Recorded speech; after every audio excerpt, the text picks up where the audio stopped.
This week, Milk Street is traveling to Tokyo. That's where I am now, on the oldest shopping street in town, established about the 16th century. Now, we're going to visit Elizabeth Ando in her apartment. She's been here since 1966, married into the Ando family, written many books about Japanese home cooking. She's going to introduce us to a few recipes, but the concept here is kansha, K-A-N-S-H-A, which means you never throw anything out in the Japanese kitchen. Now, the first thing we're going to make is a quick pickle. It takes about 20 minutes. Salt the vegetable, press it for a few minutes, and you can finish it with a nice sweet sour sauce. And by the way, you can throw in a little bit of everything, including chilies, to add flavor.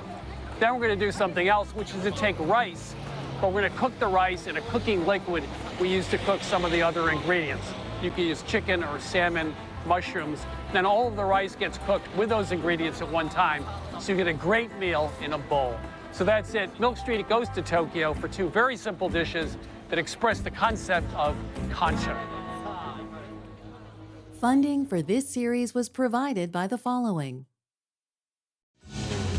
Ferguson's proud to support Milk Street and culinary crusaders everywhere. For more information on our extensive collection of kitchen products, we're on the web at fergusonshowrooms.com. For 25 years, Consumer Cellular's goal has been to provide wireless service that helps people communicate and connect. We offer a variety of no-contract plans, and our U.S.-based customer service team can help find one that fits you. To learn more, visit consumercellular.tv. Cooking happens in the kitchen, but life happens around the kitchen table. The 1919 collection, celebrating yesterday, today, and tomorrow. Visit us at www.1919cookware.com. Japanese cookery and other cuisines is the difference between water and oil. Japan is water-based, and most of the rest of the world is oil-based. Every time I talk to you, I just feel like I don't know anything. So. No. Well, I certainly don't know much about this. Tokyo makes Manhattan look like, well, a small village. It's dystopian, it's energetic, and it's absolutely thrilling. We walked through one of the old shopping districts and found a store where kombu is still shaved by hand. Then we visited Elizabeth Ando, who's lived in Japan off and on since the 1960s. At her apartment with a view of Mount Fuji, she gave us a cooking lesson making takakomi, a simple dish of flavored rice. You're using a flavored liquid to cook the rice because you need to penetrate that sort of seal that the rice has on it so that it will cook, the flavor will be infused in each grain of rice. We're cooking today salmon and shimeji mushrooms. The first thing we have to do is get our salmon cut, and I want to show you a special cut called sogigiri. Hold the knife not flat on the fish, but very close to flat.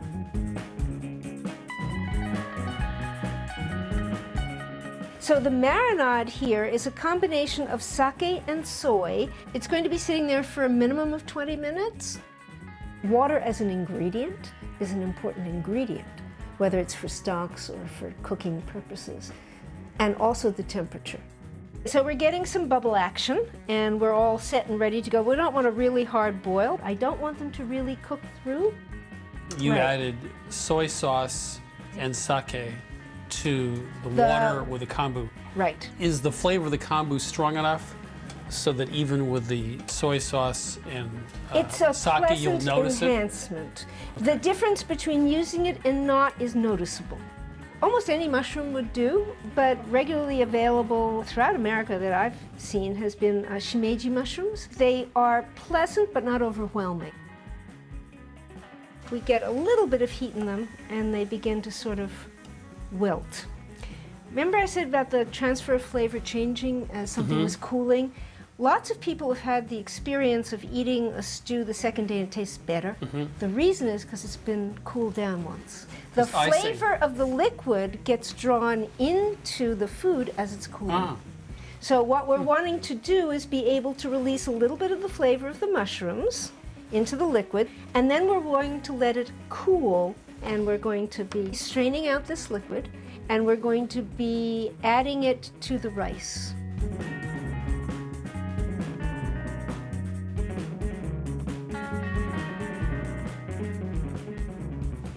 Dozo meshiagare means go ahead and dig in. It's an easy way to get a well-balanced, nutritious meal on the table fairly quickly. Delicious. And I say thank you. How? Gochiso sama deshita. Gochiso sama deshita.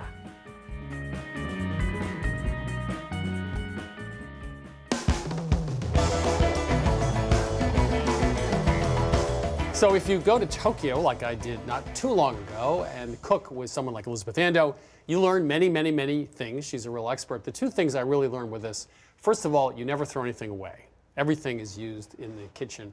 And secondly, there's a series of dishes called Takakomi, which means rice cooked with something else. And the key there is that the liquid used to cook the rice to water has already been used to cook something like salmon, so it flavors the rice. Now, in Tokyo, everyone has a rice cooker. I mean, you could not have a sink, but you have a rice cooker. And the rice cooker is used to cook the salmon and the rice together for about 50 minutes. But we're going to do that a little bit differently here, I think. So Chris, the big thing about this recipe is that this is a rice dish. In Japan, rice is considered part of your main meal, whereas here we kind of serve it on the side and forget about it. What we're gonna do here is season our rice with some of the things that are added to it, the salmon and vegetables. And the first thing that we wanna do is really add a little bit of extra flavor to the salmon. We're gonna use a marinade to do that, and then we're gonna take this marinade and use it later to season the rice as we cook it.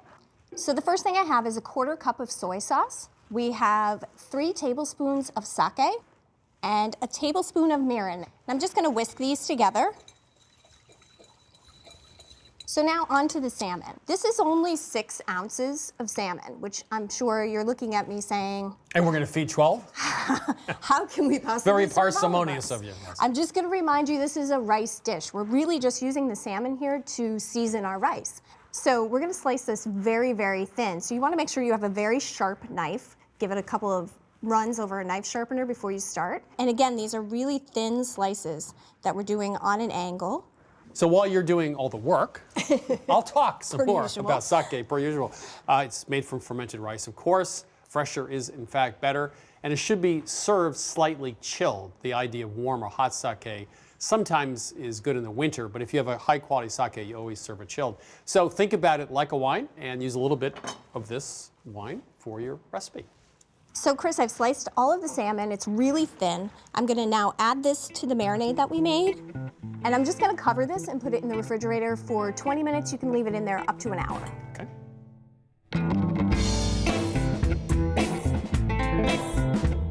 After Chris visited Japan, we were lucky enough to have Japanese cooking expert Elizabeth Ando come back to the Milk Street Cooking School and teach us how to make quick pickles. Our recipe uses radishes and red onions. So to get started, I have a zip top bag, and I'm just gonna add 10 ounces of very thinly sliced radishes. We also have a teaspoon of kosher salt. I'm gonna seal up the bag and just massage these radishes for about 1 minute. You'll notice there's no vinegar in this recipe, so you wanna really make sure you work the salt in to start curing the radishes. So you can see that water has started to leach out of the radishes, and also they're getting a little bit translucent looking. Now you know it's time to add the onions. Now with the onions, you want to be a little bit more gentle, otherwise they'll completely break down. So massage them gently for about 30 seconds. So you can see the onions have also started to give up some liquid. Now it's time to add our flavoring, kombu. So kombu is a seaweed. It comes in sheets like this. And you want to make sure that it's leathery and kind of pliable. You don't want something that cracks and is old and dry. You're going to use kitchen shears, cut a 2-inch piece, and then cut it into 5 little pieces so that it evenly distributes in with your pickles. Now we have 1 tablespoon of lemon zest. This is going to brighten everything up and kind of balance out those really savory notes from the kombu. Now you want to make sure you squeeze out as much air as possible at this point from the bag. And then you're gonna massage it just a little bit more to evenly distribute all those seasonings. Now, we do not have a pickle press here at Milk Street, and I would bet that you don't have one at home. So we have a 9 by 13 inch baking dish here. We're just gonna lay this flat, spread them out, put another baking dish on top that fits inside, and then you want about 4 pounds of weight. So we're gonna use 2 big cans of tomatoes. You could also use some heavy bottles with liquid or beans or anything to weigh them down. We're just gonna let it sit for 30 minutes. Then we'll rinse the pickles, drain them, and store them in an airtight container in the fridge for up to 2 days. So Chris, now we're going to talk about the vegetables that we're going to add that are going to season our rice. This is a great way to use up vegetables you might have in your refrigerator. We're using 4 ounces of shiitake mushrooms. It's a pretty standard addition to Takakomi, but if you have grated carrot or edamame, these are great additions to this. You can kind of use your creativity here. All right, so to prep the mushrooms, you want to take the stems off shiitake mushrooms. They're not edible. The easiest way to do it is just kind of pop the stem off. You can use a knife to do this, but I just use my hands. It's much easier. And then we're going to slice these pretty thin. You want to make sure they're thin enough so that they cook through. And then the other ingredient we have are scallions. This is 3 scallions. And we're going to use the green part and the white part separately here. The white part is a little heartier, so we're going to put that in when we cook the rice. The green is just more for a garnish at the end. We like to slice them on the bias. If that's too fancy for you, you can just slice them relatively thin. So all of our veggies are prepped and ready to go. We're gonna move on to the rice. So this is 2 cups of Japanese style short grain rice. We rinsed and drained this, and you wanna rinse the rice here. Sometimes there's a surface starch on it that's gonna cause the rice to be kind of sticky and gummy, which we don't want. So just make sure when you're rinsing this, the water turns clear before you drain it off.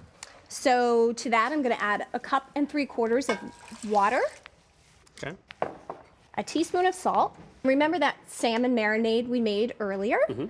We're actually going to use that to season our rice. So the salmon's still in the fridge. We don't need that yet. And it still has some of that marinade on it.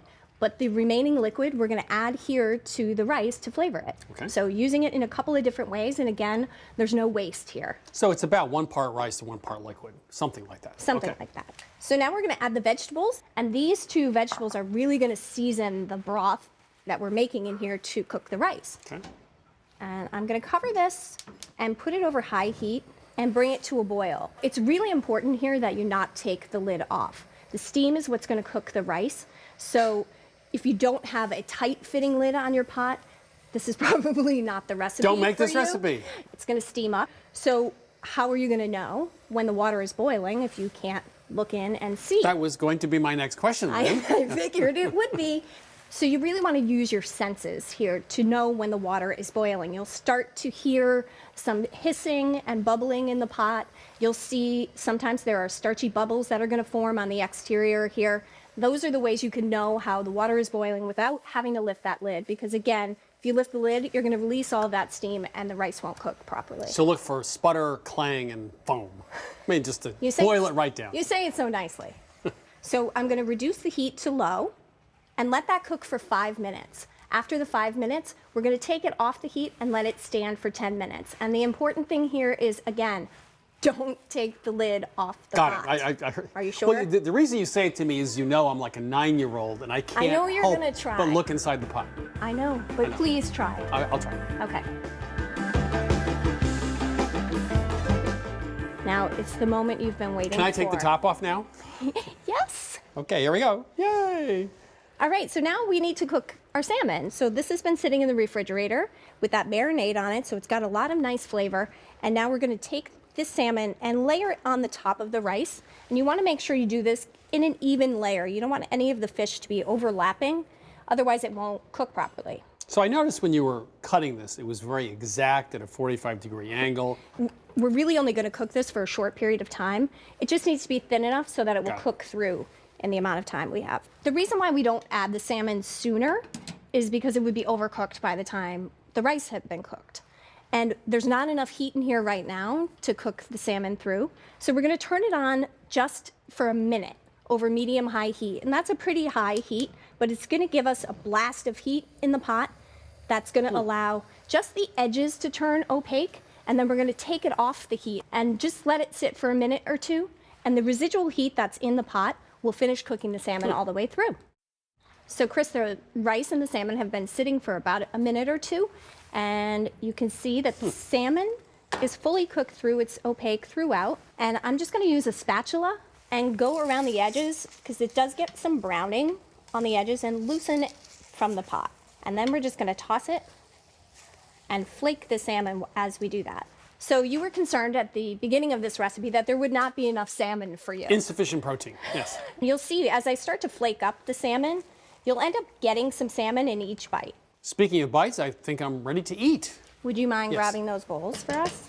Thank you. That does look good. And you can smell the fish and the mushrooms. And so we have some garnish here, the scallion greens that we sliced earlier. This is a radish and red onion pickle. And then lemon wedges, extra soy if you need it. I don't think you'll need it. You know, I was a little concerned about the short grain rice because I thought it would be really sticky and heavy. This is not sticky and heavy, and it has just a wonderful flavor. It's amazing how all of those things went into this pot. And individually, they don't seem like they're going to do so much, but when you put them all together, it really makes an excellent bowl of food.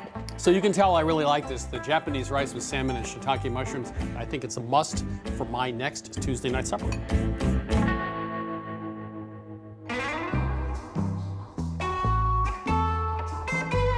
So now it's time for one of my favorite Tuesday night meals, Yaki Udon. Now, did I say that right? Because I know you... You're getting better, a Well, lot it's, better. it's season 2. Season 3 will be perfect. Udon noodles have this really amazing chewy texture. And that's one reason why we make this dish, Yaki Udon. So we're going to start by cooking noodles, I bet. Maybe. How did you know? How did I know? One of the things I love about this recipe, Chris, is that it's a very accommodating recipe. There's lots of room for improvisation, which is something I love.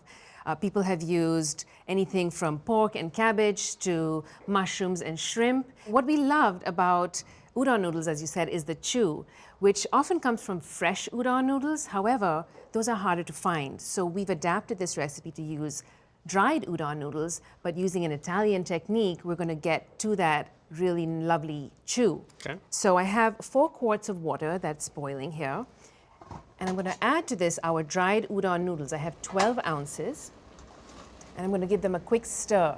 Now, the key to getting them to the kind of chewiness we want is to cook them al dente. 2 to 2.5 minutes is as much as we need to cook them. So, Chris, my noodles have boiled for just 2 minutes. No, our noodles. Our noodles. I have to share. Yeah, I think so, yes. The other technique that we use to keep them springy and chewy is to drain them immediately and rinse them with cold water along with 2 cups of ice. So about 1 to 2 minutes in ice water, and I've now tossed them with 2 teaspoons of a neutral oil. We like grapeseed. So now we're going to make our sauce. And we're using in this sauce all the delicious umami ingredients, and this is where, even though it's a vegetarian dish, you're going to get tons of flavor. 1/4 cup of soy sauce, 1/4 cup of water, 2 tablespoons of mirin, and 1 teaspoon of white sugar. So I'm going to bring this to a simmer and stir it so that the sugar melts. Now, once that comes to a simmer, I'm going to add one of our key umami ingredients. We're using 3 dried shiitake mushrooms that I have broken in half.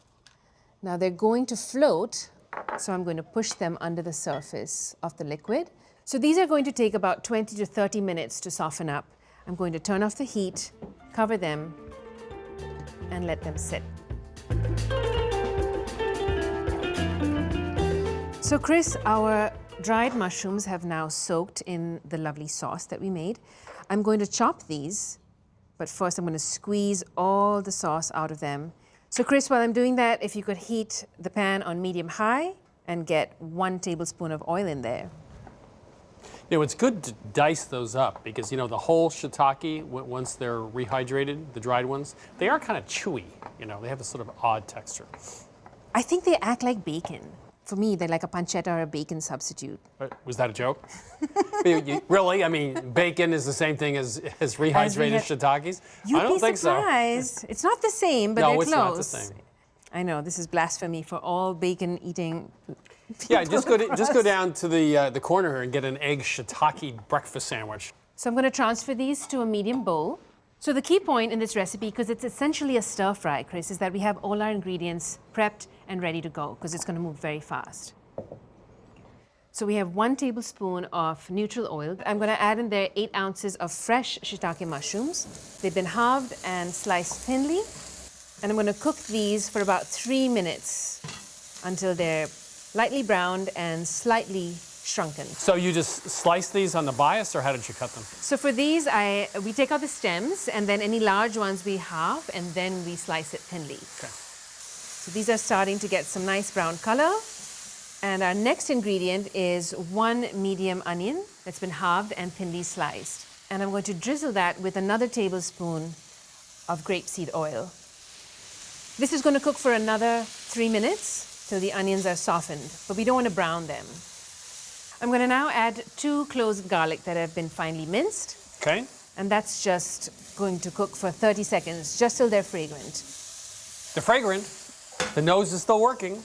And for our vegetable, we chose to go with baby bok choy. We have 12 ounces here, and they've been sliced crosswise to 1/2-inch thick strips. And the green part is going to wilt beautifully, while the stem part is staying crisp, tender. I'm going to cook these for another 2 minutes. Okay, this is done. I'm going to transfer this into the bowl that has our chopped dried mushrooms. Pan goes back on the heat, and now we're ready to add our noodles. So we're going to heat these through just a couple minutes. Tongs are a very helpful tool for this recipe. And now we're ready to add back in our vegetables. Now this is the part I'm waiting for. It is very full, but there's not a whole lot more that we need to do here. So the last couple things I'm going to add are a 1/2 teaspoon of white pepper and the sauce that we made. So our underhydrated noodles are now going to get the last bit of liquid that they need to finish cooking. This is going to cook just for a minute till most of the sauce is absorbed, and the noodles are basically sucking up all that delicious flavor. Looks great. We're ready to eat? Yes, I'm ready to eat. And be sure to give me the bacon bits, right? Well, the good thing about dried shiitake mushrooms is that they can sit in your pantry for a long time. And they're always available, and they add so much flavor. So And we have toppings? we have toppings. Toppings are my favorite part. We have some thinly sliced scallions, some toasted white sesame seed. This is shichimi togarashi, which is the Japanese 5-spice powder. Totally optional, but we really love the little punch and heat that it packs. And that's optional, but what I think is not optional is some pickled ginger, which we found adds a lovely flavor variation to the dish. Some tartness and a little bit of heat. How much do you You're want? not optional either, by the way. You just come over to my house and make it, and it would be great. This does look terrific. Now the fun part here at Mill Street is eating noodles with chopsticks, which, by the way, you have to bring the plate up. I was traveling recently, and I was eating this way, and I had the plate down, and I was carrying the food up like this, and everyone looked at me like, what are you doing? So you need to move the bowl up. Right? You have learned. After depositing most of it on the table, I think was what was happening, so.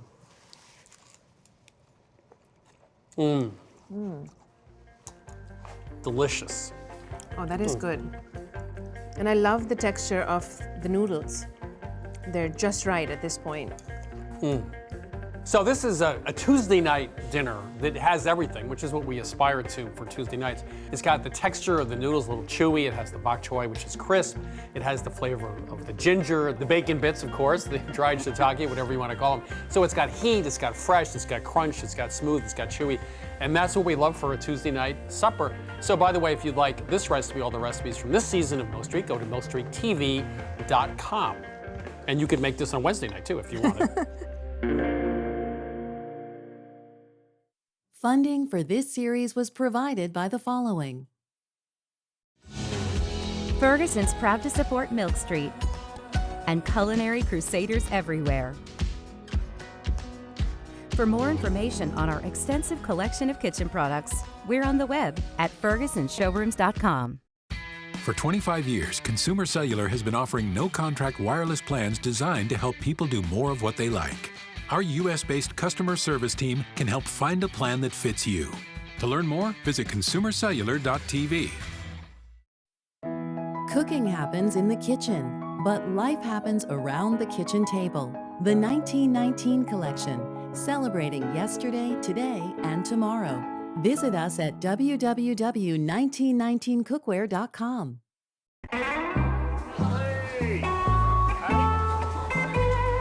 They're going to be wonderful nibbles. They're often served on the side. We're going to go round. Theirs is not $1 million melons, but expensive strawberries that are hothouse grown, and they're delicious. Wow. The variety is Tochi Otome, which is a particular varietal that's extremely sweet. And they have some samples out if you want to take a sample. Yeah, let's take a sample. Ooh, those are delicious. Aren't they good? Mm-hmm.